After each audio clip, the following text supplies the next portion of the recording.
Ljetnim festivalu ručnih robotoh i suvenirov u Kuli učestvovali i čisljeni združenja Zosivcu, Červinki, Panoniji, Kruševcu, Zombora, Verbasu, Novohosadu, Ratkova, Kragujevcu i Ruskohoka Elestura. U kulturno-umetnjitskej programi učestvovali kulski dzeci iz ospreškolskej ustanovi Bambi, kulturno-umetnjitske društvo Nepker i kulturno-umetnjitske društvo Durmitor, Mišana Židlova grupa Ruskog kulturno-umetnjitskog društva dr. Havril Kostelnik i združenje Belava ptica z Skuli.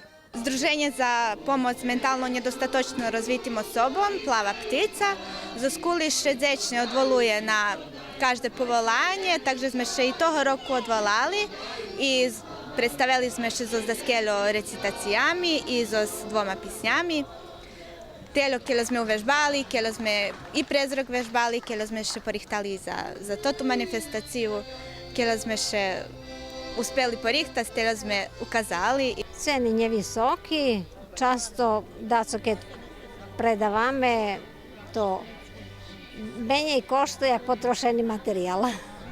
Manifestacija ručnih robotov trvala cali dzenj. Organizovalo ju Združenje Ženog ideja, turistična organizacija i Kancelarija za lokalni ekonomski rozvoj opštini Kula.